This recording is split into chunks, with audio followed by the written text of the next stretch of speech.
رونق جاں بنی اس کی چشم غنی، رونق جاں بنی چھاؤں جس کی گھنی، وہ شجر مل گیا مفلس زندگی اب نہ سمجھے کوئی مجھ کو عشق نبی اسے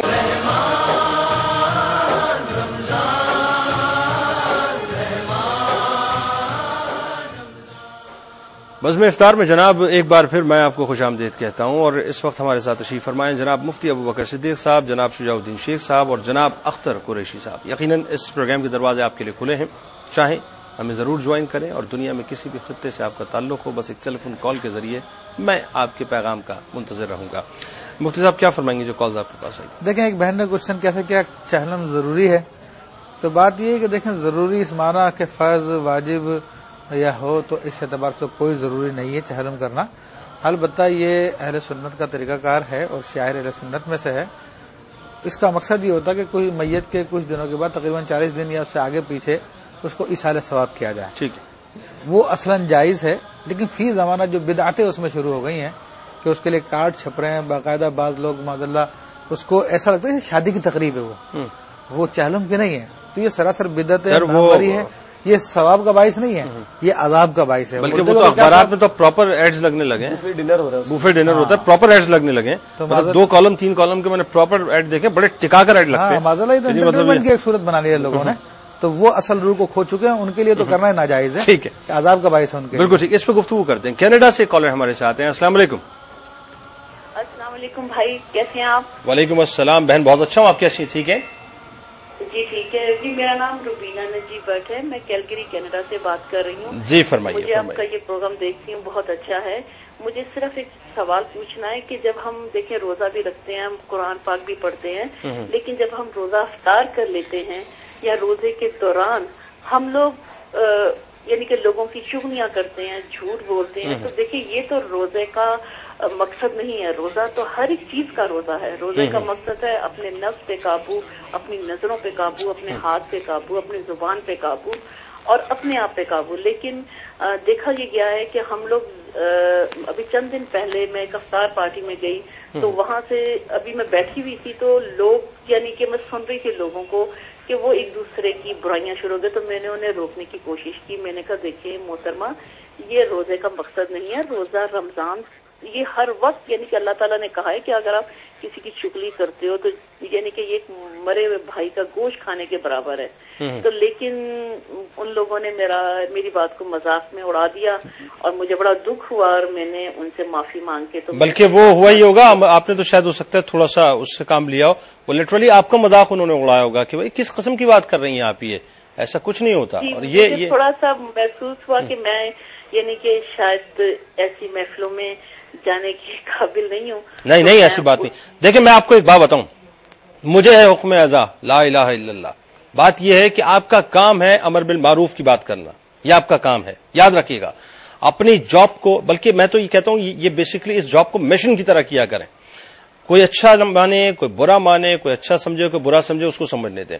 آپ کا کام ہے لوگوں کو صحیح بات بتلانا، یہ اللہ نے ہم پر یہ ذمہ داریاں ڈالی ہیں، اور پھر جس جگہ آپ ہیں ظاہر ہے یہ اللہ ہم سے پوچھے گا نا کہ بھئی تمہیں معلوم تھا، تم نے کیوں نہیں بتلایا، اس کی زبان کو کیوں نہیں روکا، منع کیوں نہیں کیا کہ بھئی بیک بائٹنگ نہیں کرو، چغلی مت کرو، غلط بات ہے، روزے میں ایسا نہیں ہونا چاہیے، یہ ہماری ذمہ داری ہے، اس کو پورا کیا کریں۔ میں آپ کے پروگرام سے میں ریکویسٹ کرنا چاہتی ہوں کہ آپ یہ تمام آپ کا پروگرام ہر جگہ سنا جاتا ہے، آپ انہیں کہیں کہ دیکھیں یہ ایک بہت بڑا گناہ ہے، کیونکہ رسول پاک صلی اللہ علیہ وسلم نے فرمایا کہ چغلی کرنا نہایت یعنی کہ بڑے گناہوں میں ہمارے اصل میں ہوتا یہ بہن، میں بالکل ابھی کلام کرتا ہوں، شجاع بھائی سے اس پہ کلام کرواتے ہیں۔ بات یہ ہے کہ گاسپس کے نام پر جو ہم کرتے ہیں وہ اتنا سب کچھ ہو جاتا ہے کہ ہمیں پتہ ہی نہیں ہوتا کہ ہم روزے سے ہیں کہ روزے سے نہیں ہیں۔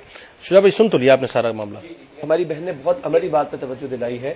یہ جو اکثر ہمارے سامنے ایک سوال آتا ہے نا کہ رمضان شریف میں ہم روزے سے بھی ہوتے ہیں اور اس کے بعد معاملات بگڑ بھی جاتے ہیں اور چاند رات کو سارا تقوی ختم ہو جاتا ہے. اس کی بنیادی وجہ یہ ہے رسالت مآب صلی اللہ علیہ وسلم کی حدیث بخاری شریف میں آپ نے فرمایا جس نے روزہ رکھ کر بھی جھوٹ بولنا اور جھوٹی باتوں پر عمل کرنا ترک نہیں کیا اللہ کو اس کے بھوکے اور پیاسے رہنے کی کوئی حاجت. ٹھیک ہے بالکل. اچھا روزہ رکھتے ہیں حلال چیزیں چھوڑ دیتے ہیں تو بھائی حرام کو تو چھوڑیں.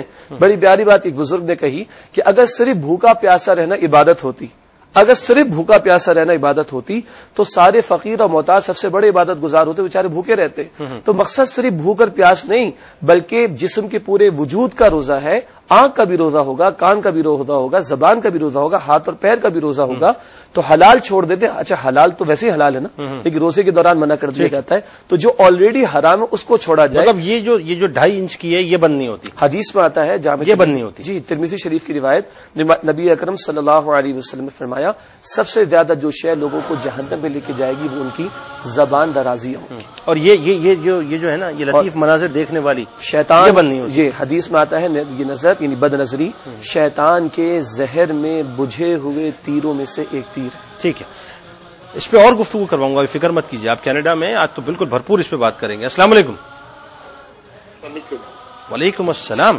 کون اور کہاں سے بات کر رہے ہیں؟ بھائی میں طلحہ بات کر رہا ہوں فیصل آباد سے اور میرا سوال ہے کہ پینٹ شرٹ میں مؤذن اذان دے سکتا ہے اور کیا امام پینٹ شرٹ میں نماز کروا سکتا ہے؟ اس کے بارے میں شریعت کیا کہتی ہے؟ بالکل آپ کو بتاتے ہیں. آپ کا بہت شکریہ آپ نے ہمیں جوائن کیا. ذرا اس پہ آپ بھی کمنٹ کر دیں تھوڑا سا کینیڈا کے مسئلے پہ کیونکہ ان کا بڑا فورسفلی کہنا ہے کہ آپ کا پروگرام ہر جگہ دیکھا جاتا ہے. دیکھیں یہ تو بالکل قرآن مجید فرقان حمید کی آیت طیبہ ہے کہ تم میں سے کوئی اس بات کو پسند کرتا ہے کہ اپنے مردہ بھائی کا گوشت کھائے تم ناپسند کرو گے اس بات کو. تو یہی غیبت کے حوالے سے ہے اور چغلی کے حوالے سے باقاعدہ روایتیں بھی آئی ہے. نبی کریم صلی اللہ علیہ وسلم کے سامنے بعضوں کا ذکر کیا کہ انہوں نے روزہ رکھا ہے. 2 لڑکیوں کے بارے میں ذکر کیا گیا تو بڑا مشہور بات ہے. تو نبی کریم صلی اللہ علیہ وسلم نے پھر پیالہ منگوایا کہا اچھا ان سے کو قے کرے. انہوں نے جب قے کی تو اس میں گوشت کے ٹکڑے نکلے. ٹھیک ہے تو آپ نے فرمایا کہ انہوں نے غیبت کی ہے.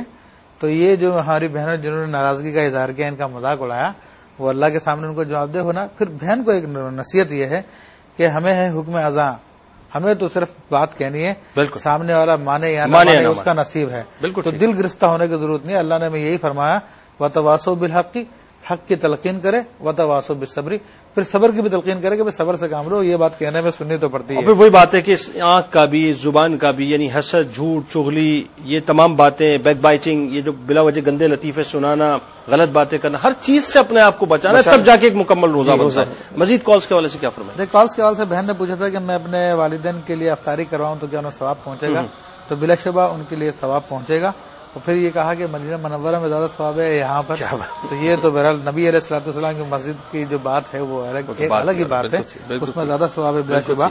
پھر ایک بہن نے سوال کیا تھا کہ انہوں نے شادی کی ہے اور حافظ قرآن شادی کرنے والا مگر نکاح اس نے لوگوں سے چھپا کے رکھا ہوا ہے اور حقوق بھی پورے نہیں صرف خرچہ دے رہے ہیں. تو خرچہ دینا ان پہ واجب ہی ہے لیکن ازدواجی حقوق کا پورا نہ کرنا حدیث کریمہ میں آتا ہے کہ جو 2 بیویوں میں سے ایک کی جانب مائل ہو جائے بروز قیامت اس طرح سے آئے گا کہ اس کی ایک سائڈ جھکی ہوئی ہوگی. ٹھیک ہے. تو یہ اس کے لیے اللہ تبارک و تعالیٰ کی ناپسند ہے. پھر ظلم کرنے کا عذاب اس پر ہے. پھر اس خاتون کو اولاد سے محروم رکھنا یہ سب سے بڑی. اور یہ حافظ قرآن ہونے کا دعویٰ کرتا ہے ایسا شخص تو شاید بچپن میں کبھی ماں باپ کی غلطی سے اس نے قرآن یاد کر لیا ہوگا. ابھی شاید نہ ہو اس کو قرآن یاد کہ اتنے گناہ کرنے کے بعد قرآن یاد رہتا نہیں ہے جو یہ کام انہوں نے کیے ہیں. اور خاص طور پر اسپیسیفک آیت جو ہے وہ جو حقوق کے حوالے سے ہے 4 اگر وہ حافظ قرآن اللہ کرے وہ بات سن رہے ہوں 4 آیتیں انہوں نے اپنے نکاح کے خطبے میں سنی ہوں گی اور وہ ان کو بھی یاد ہوں گی. سورہ آل عمران کی آیت 102 ہے اللہ کا تقوی اختیار کرو جیسے کہ اس کا حق ہے اور مرنا تو مسلمان مرنا. سورہ نساء کی پہلی آیت ہے اللہ کا تقوی اختیار کرو اور اللہ تم پر نگہبان ہے جو تم حرکتیں کر رہو اللہ دیکھ رہا ہے. اس سورہ احزاب کی آیت 70 اور 71 ہے کہ اللہ کا تقوی اختیار کرو اور زبان صحیح استعمال کرو جو اللہ اس کے رسول کی اطاعت کرے گا وہ کامیاب ہوگا. اللہ کرے کہ آیتیں پڑھ لیں اور یاد رکھیے کہ خالی قرآن کے الفاظ کا حافظ ہونا کافی نہیں قرآن کے معنی کا بھی حفظ ہونا چاہیے اور اس پر عمل ہوگا تو انشاءاللہ نجات ہوگی. عامل ہونا کافی عامل ہونا بات یہ بالکل ٹھیک ہے. السلام علیکم. کال آپ کی ڈراپ ہو گئی جی. مزید اسی طرح ایک بہن نے کہا تھا کہ ان کے میاں ہیں خود دنیا داری اور عیاشی میں لگے ہوئے ہیں. یہ اچھے خاصے وظائف وغیرہ کرتی تھی مگر اب جو ہے وہ اس نے بالکل تنگ کر کے رکھا. کبھی رات کو 3 بجے کبھی رات کو 4 بجے آتا ہے. تو دیکھیں اس کی جسٹیفیکیشن دنیا کے کسی بھی مذہب میں نہیں ہے کسی بھی معاشرے میں نہیں ہے. دنیا کا کوئی بھی بے مذہب معاشرہ بھی اس بات کی اجازت نہیں دیتا کہ ایک پیر جو اس طرح سے بے اعتدالیہ کریں، چاہے جا کے کہ اسلام میں اس کی اجازت ہو. تو ایسے شخص کو رسول اللہ صلی اللہ تعالی وسلم کے اس فرمان سے عبرت لینی چاہیے جس میں حجت الوداع کے خطبے میں نبی علیہ الصلوۃ والسلام نے ارشاد فرمایا تھا کہ تم عورتوں کے معاملے میں اللہ سے ڈرو. تو یہ خواتین کو شاید غلام سمجھتے ہیں معاذ اللہ، اس قسم کی ذہنیت کے لوگ ہیں. ان لوگوں کا علاج یا تو ان کی کوئی لمبی طویل تربیت کی جائے یا پھر ان کا علاج جو ہے کوڑے ہیں. اچھا، تو ان کو لگیں تو پھر ان کی عقل ٹھکانے. وہ درے کون مارے گا ان کو پھر؟ اب تو یہ تو بات ہے، مسئلہ ہے. بہن لیکن سورہ مزمل پڑھا کے لوگوں کو فائدہ پہنچا رہی تھی، وہ خود اپنے لیے پڑھ لیں سورہ مزمل. بات یہ ہے کہ یہ غیرت کے درے مارے جائیں ان کو. میں جو سمجھ رہا ہوں نا بات وہ یہ ہے کہ ان کو تھوڑا سا غیرت کے درے لگوائیے، اور وہ لگانے والا بھی جو ہے نا کوئی خاندان کا بڑا ہو، جن کے پاس مطلب بڑے اچھے سے مطلب درے ہو غیرت کے، جو ان کی تھوڑی غیرت کو جو ہوتا ہے نا، جب بیٹری بالکل ایک دم ڈسچارج ہو جاتی ہے، لاسٹ پوائنٹ رہ جاتا ہے، تو آپ کچھ بھی کہنے بات سمجھ نہیں آتی. تو کوئی آئے جو ان کی غیرت کی بیٹری کو چارج کرے، تو ایسا گھر کا بڑا بنوا جب پراپر چارج کرے نا، مطلب پراپر جو ہے مطلب اس کو چارج کر کے پھر جب وہ بالکل صحیح چارج ہو جائے پھر شاید ہو سکتا ہے ان کو سمجھ آئے کہ جی معاملہ کیا ہے. ملاقات کرتے ہیں ناظرین آپ سے ایک مختصر سے وقفے کے بعد.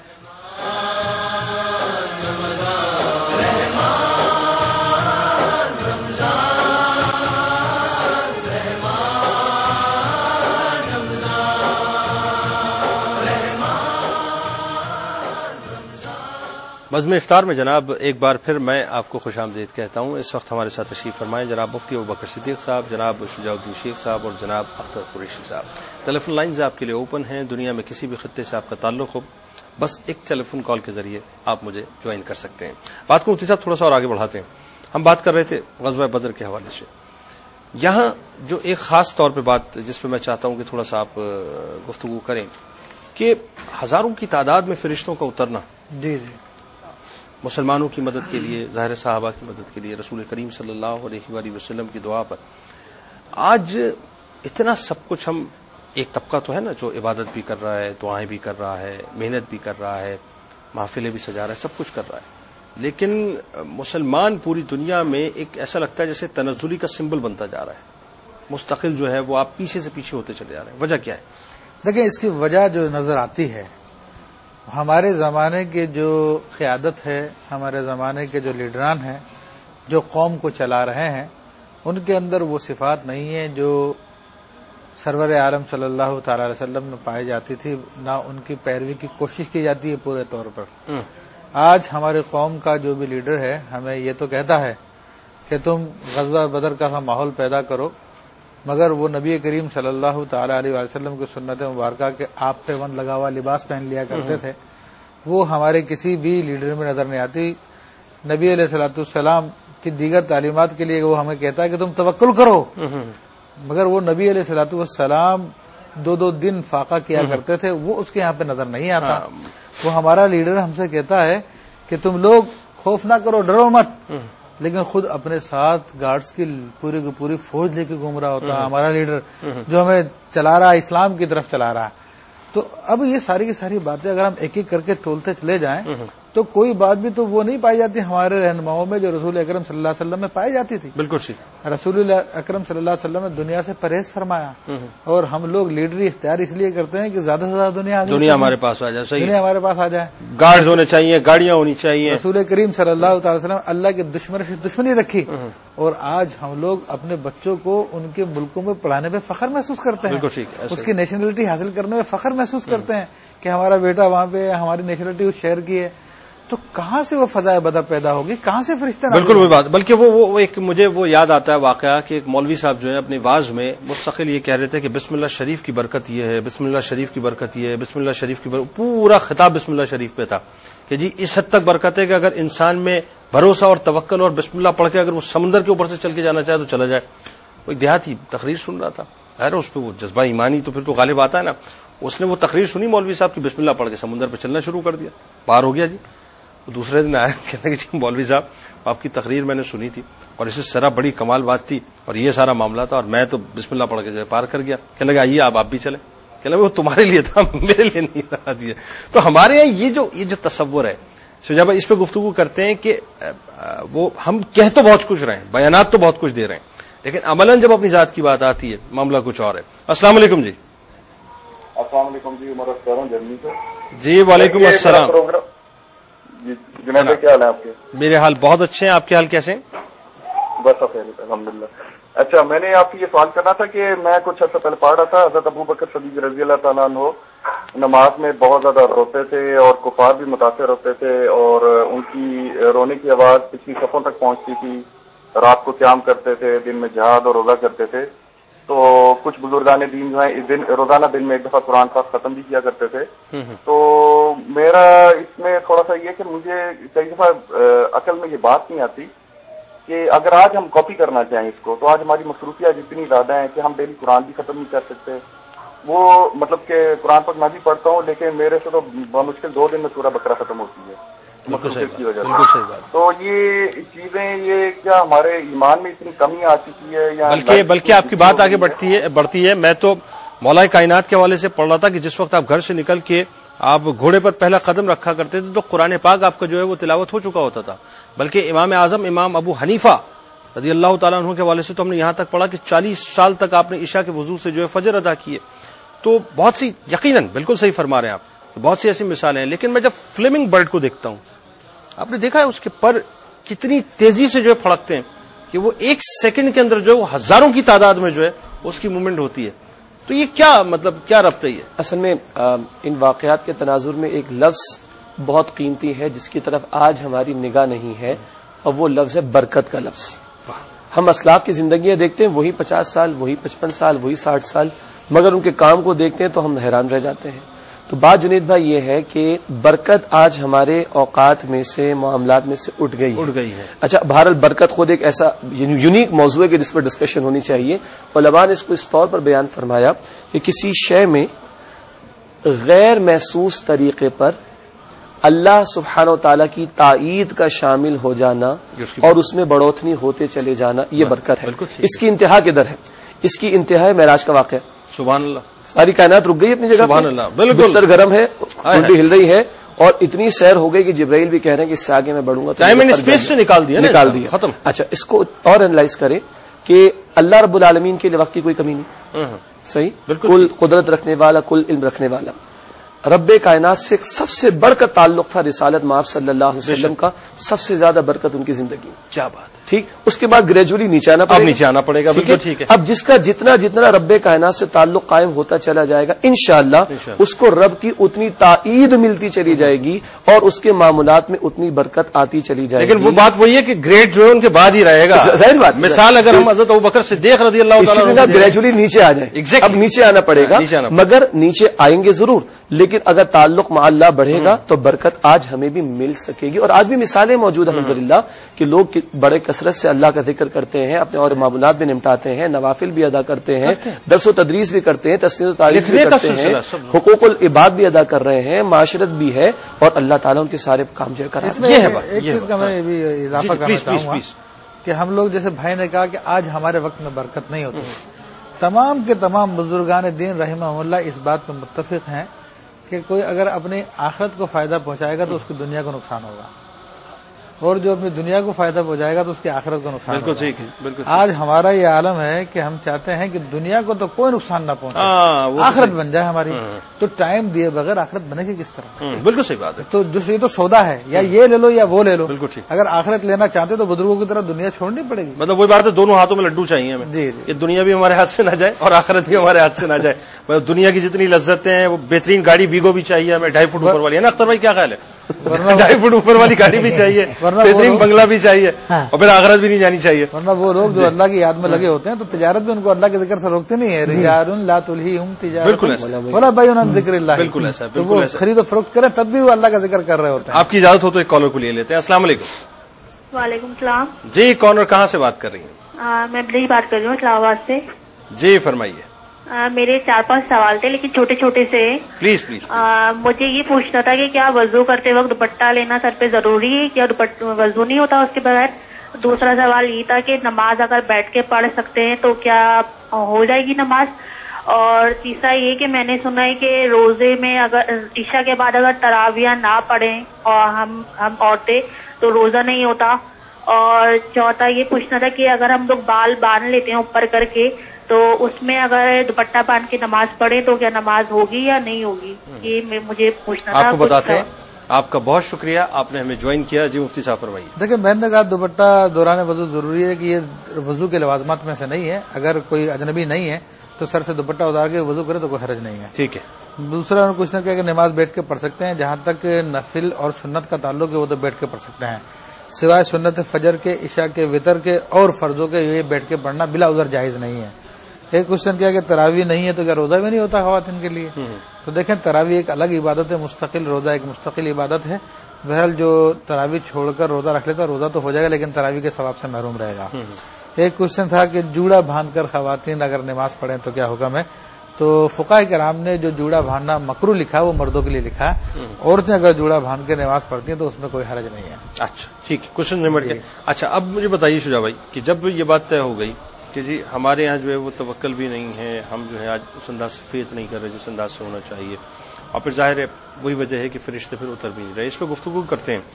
یقیناً ناظرین یہ جو بنیادی بات ہے وہ صرف اتنی سی ہے کہ آج جو کچھ بھی ہم کاٹ رہے ہیں نا، میں اور آپ جو مل کے کاٹ رہے ہیں، یا یوں کہہ لیجئے کہ پاکستان میں رہنے والے مسلمان کاٹ رہے ہیں، یا یوں کہہ لیجئے کہ کہیں 57 کہیں 65 مطلب ایوریج کہا جاتا ہے کہ جی اسلامک ممالک ہیں.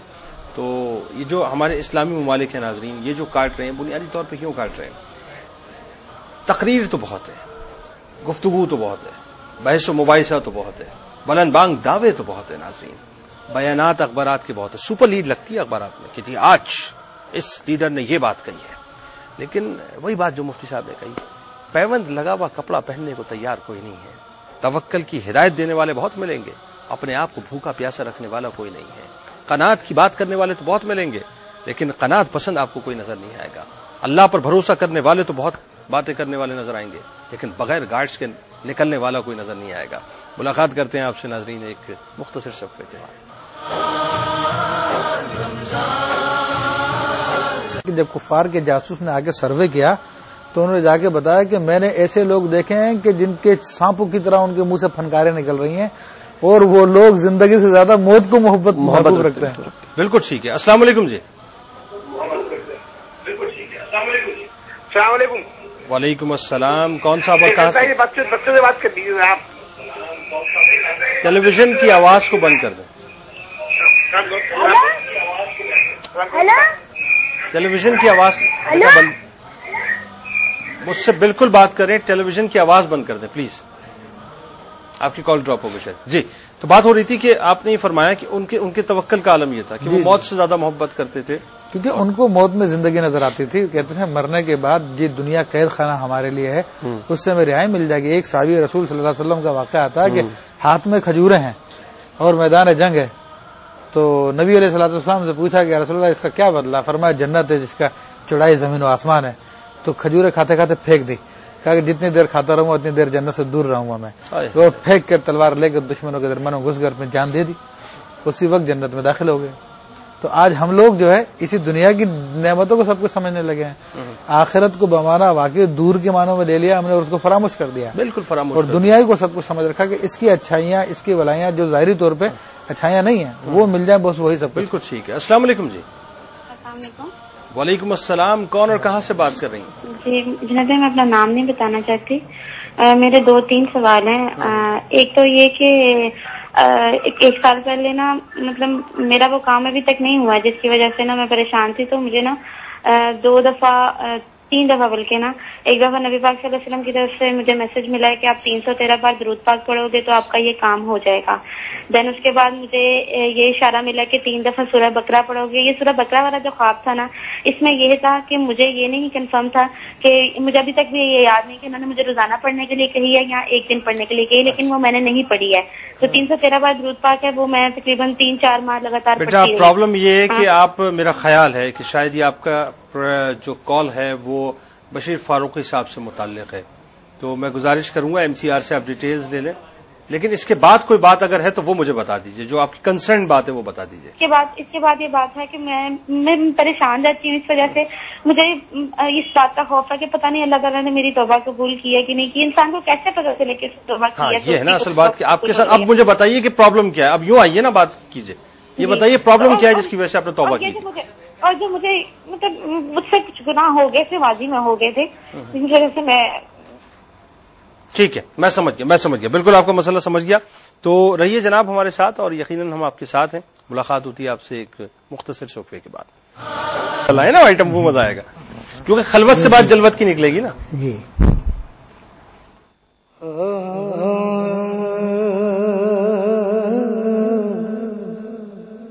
رحمت دو جہاں حامیے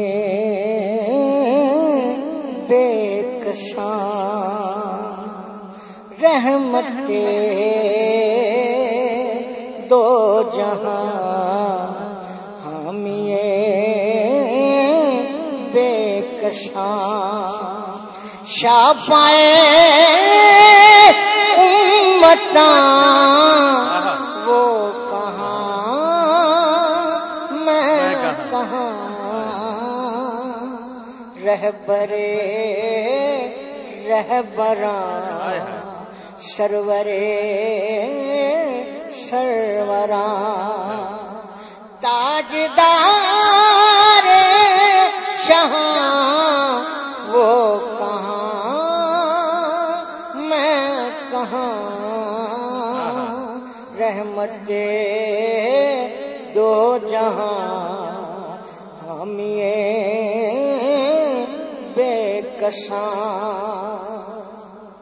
ان کی خوشبو سے میں کے چمن در چمن،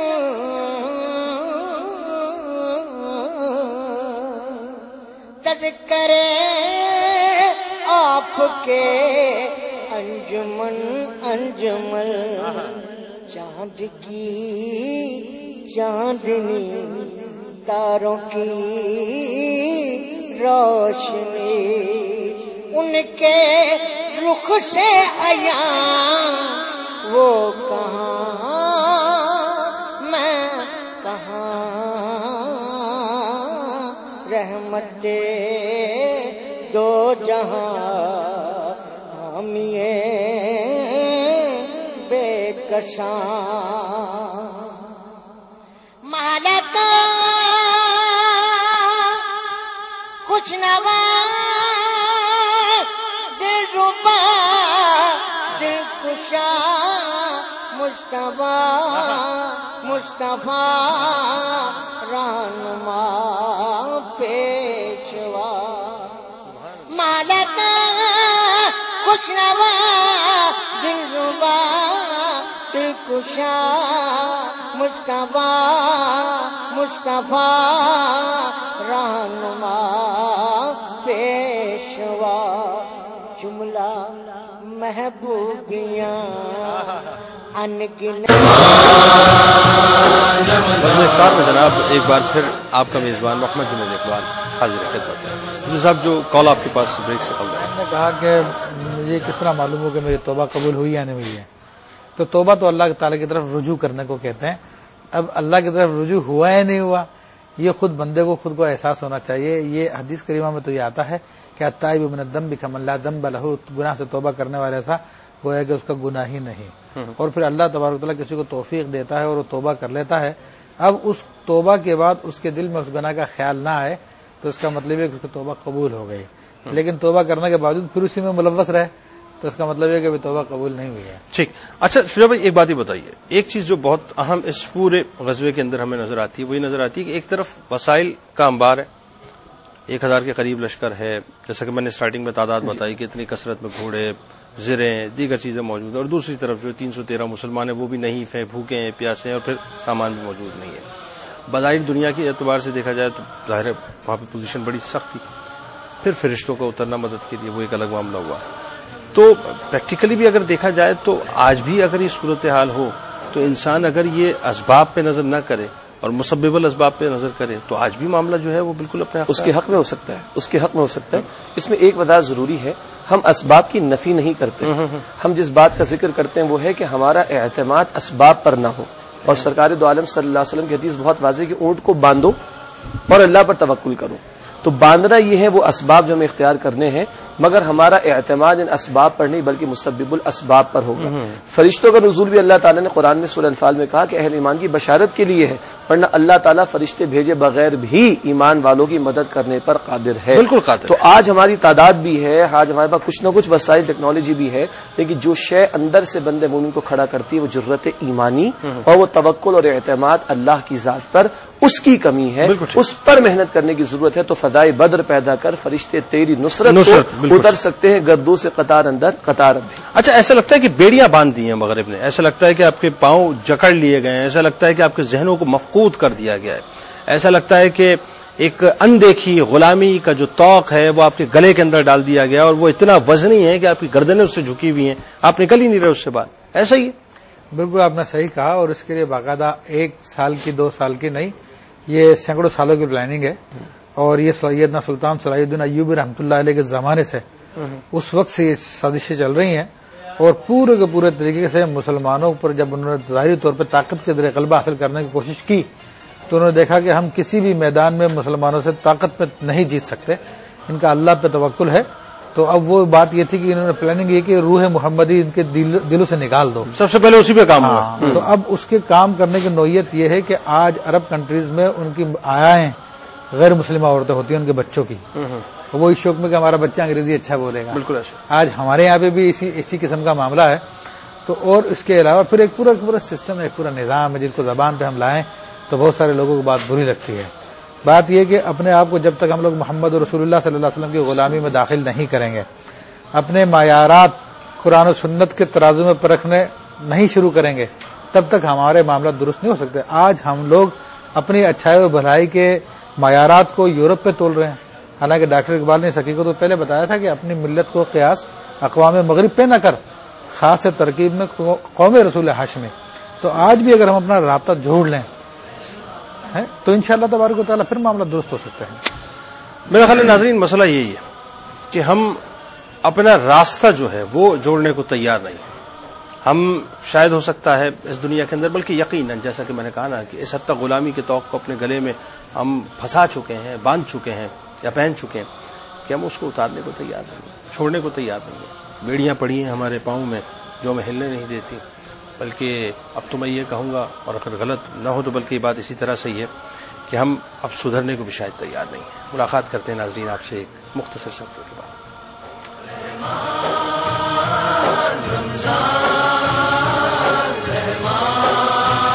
ٹھیک ہے، اور مفتی صاحب آپ کیا فرمائیں گے؟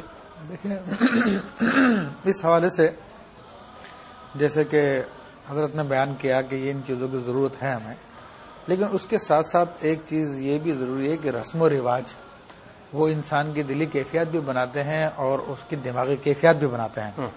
آج ہم اپنے معاشرے میں دیکھتے ہیں کہ ایسے فالتو کام اتنے زور و شور سے کیے جاتے ہیں کہ گویا کہ وہ ہمارے دین کا حصہ رکھتے ہیں معذاللہ، جیسا کہ ویلنٹائن ڈے ہے، بسنت ہمارے یہاں پہ منایا جاتا ہے، اور اس کے لیے ہمارے نام کے سو کالڈ دانشور حضرات وہ بھی بڑے ان کی حمایتوں میں باتیں کرتے ہوئے نظر آتے ہیں، اور ہر ٹیلی ویژن پر، ہر جگہ، گلیوں محلوں چوکوں میں معذاللہ اب یہ کام ہونے لگے ہیں۔ تو وہ دن قابل نہیں کہ انہیں منایا جائے، ان سے تو نفرت کی جائے۔ یہ دن ہے بدر کا دن، جو اسلام کی فتح کا دن ہے، مسلمانوں کی فتح کا دن ہے، عزت کا دن ہے، اللہ کی رحمت کا دن ہے، کرم کا دن ہے۔ اس دن کو منایا جائے، اور ہر تمام مسلمانوں کو میرا مشورہ یہ ہے کہ اپنے دلوں میں ارادہ کر لیں کہ اس دن کم از کم اور کچھ نہیں تو اہل بدر کے لیے ایصال ثواب کریں، قرآن مجید پڑھ کے ان کو ایصال ثواب کریں، کھانا پکا کے غریبوں کو کھلائیں، تو کم سے کم یہ یاد تو تازہ ہوگی۔ بالکل ٹھیک ہے جی۔ اور 6:46 آج لاہور اس کے مضافات میں افطار کا وقت ہے، اور 6:54 پہ اسلام آباد اور اس کے مضافات میں آج افطار کا وقت ہے۔ ملاقات کروں گا مناجات کے ساتھ، یعنی جب اختر بھائی کی آپ مناجات سننا چاہیں گے تو اس وقت آپ سے ملاقات ہوگی ایک مختصر صفحے کے بعد۔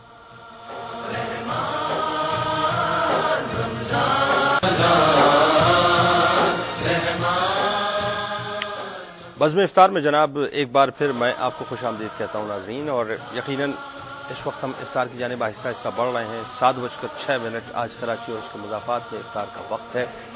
کیا ہی اچھا ہو کہ ہم اختر بھائی سے گزارش کریں کہ وہ مناجات پڑھیں، ان کے ساتھ ہم مناجات میں شامل ہو جائیں، اور دعا کریں کہ اللہ تعالی ہم سب پر اپنا خصوصی فضل و کرم فرمائے۔ جی اختر بھائی۔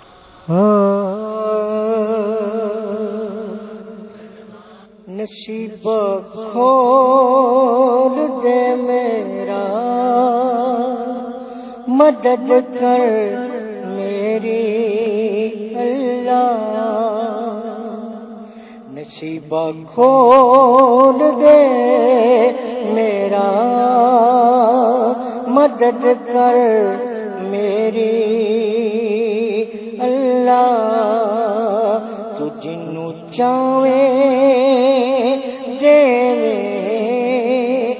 مرضی تیری اللہ تو جنوں چاہے دے مرضی تیری اللہ کی منگا کس چیز تے منگا کی منگا کس چیز تے منگا کی میرے وچ میرا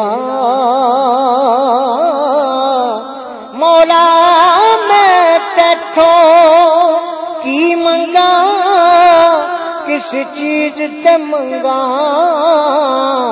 کی میرے وچ میرا بن منگیوں گے تو تے چھڈے تے کی جاندا اے تیرا بن منگیوں گے تو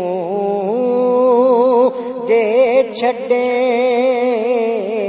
کی جاندا اے تیرا مالی دا کم پانی لانا تے پر مشکاں پاوے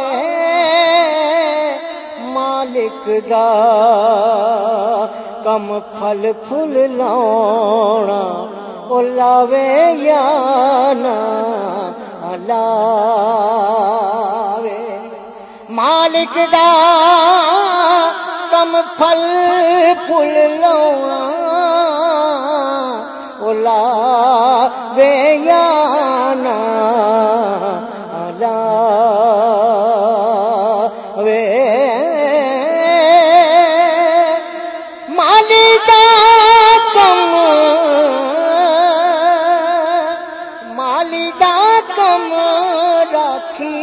کرنا پھل کچے ہوں یا پکے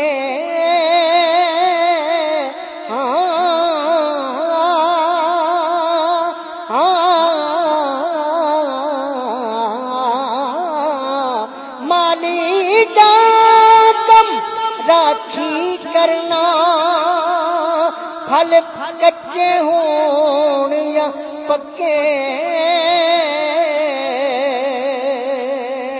مولا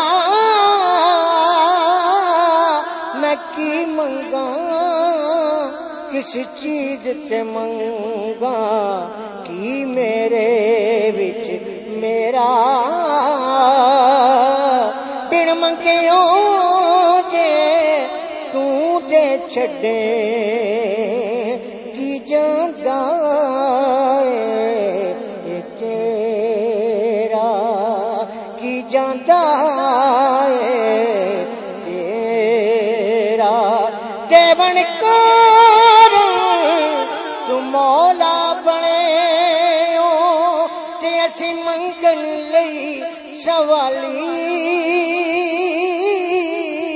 صدقہ اپنے پاک نبی دا اج کوئی نہ جاوے خالی اج کوئی نہ جاوے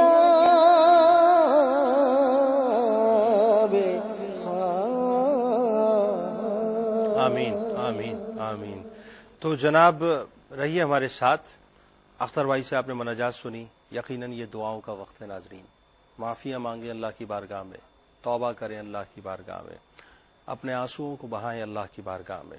اس وقت تو پروردگار بڑا اپنی رحمت کو برسا رہا ہوتا ہے ناظرین، اور بدر کے شہداء کا نام لے کر یعنی 313 کا نام لے کے اللہ کی بارگاہ میں حاضر ہوں کہ پروردگار ایک بار پھر بدری سوچ ہمیں عطا کر دے۔ میرے ساتھ رہیے گا، افطار کریں گے انشاءاللہ، افطار کے بعد دوبارہ حاضر ہوں گا، ملاقات ہوتی ہے آپ سے افطار کے فوراً بعد۔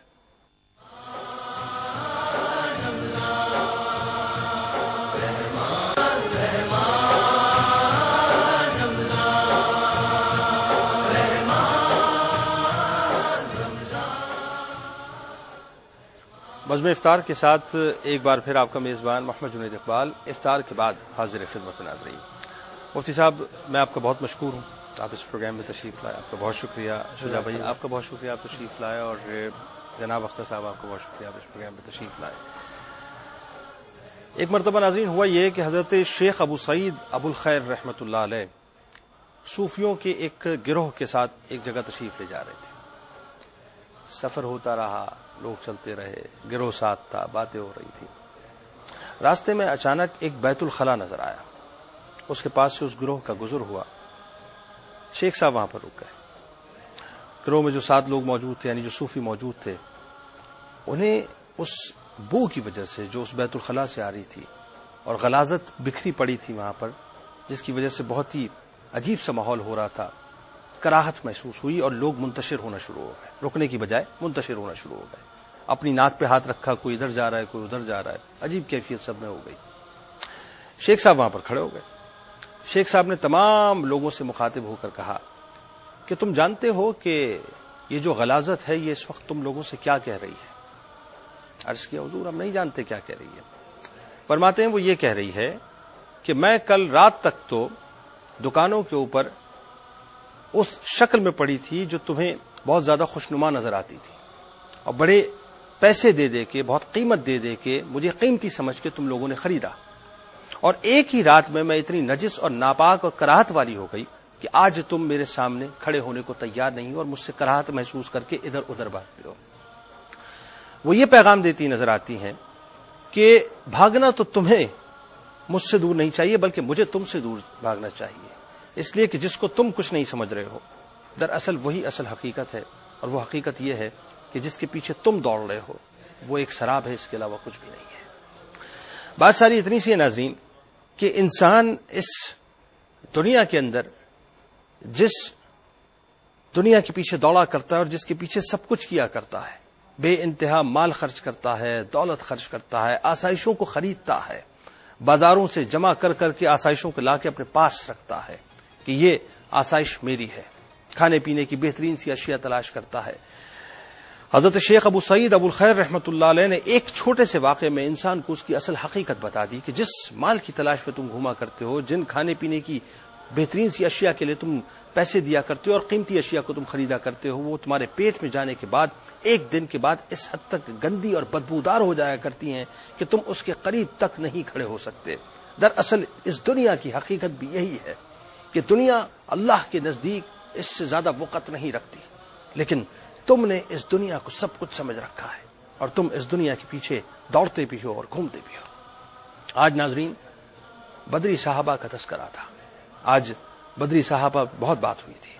ہم دنیا خریدنے کے لیے تو سب کچھ کیا کرتے ہیں، لیکن میں جب اس واقعے کو ڈسکس کر رہا تھا، جب اس واقعے پہ گفتگو کر رہا تھا، جب مفتیان سے گفتگو ہو رہی تھی ناظرین، تو میرے ذہن میں تو صرف ایک بات تھی، اور وہ بات یہ تھی کہ عشق کے کون سے پیالے رسول کریم صلی اللہ علیہ وآلہ وسلم نے ان صحابہ کو پلائے تھے ناظرین، جو اپنا سب کچھ سرکار مدینہ صلی اللہ علیہ وآلہ وسلم پر قربان کرنے کو تیار تھے۔ وہاں پر مال کی لالچ نہیں تھی، وہاں پر دولت کی لالچ نہیں تھی، وہاں پر دنیا کی لالچ نہیں تھی، وہاں پہ ناظرین جاؤ حشمت کی لالچ نہیں تھی، وہاں پر طاقت کی لالچ نہیں تھی، کرسی کی لالچ نہیں تھی، وہاں پر قوت کی لالچ نہیں تھی، وہاں پر اس بات کی لالچ نہیں تھی کہ ہم مر جائیں گے تو کیا ہوگا، اس دنیا کی عیش و عشرت ختم ہو جائے گی، اس دنیا کا پیار ختم ہو جائے گا، اس دنیا کی لذت ختم ہو جائے گی۔ وہاں پر کوئی ایسی بات نہیں تھی ناظرین، وہاں تو یہ بات تھی کہ جو ہمارے آقا و مولا صلی اللہ علیہ وآلہ وسلم نے فرما دیا، بس یہی ابتدا ہے اور یہی انتہا ہے۔ ناموس رسالت صلی اللہ علیہ وآلہ وسلم کا اس سے بہتر واقعہ ناظرین نظر نہیں آتا کہ جہاں پر بے سر و سامانی کی کیفیت ہے، جہاں پر ایک طرف طاقت ہے تو دوسری طرف کمزوری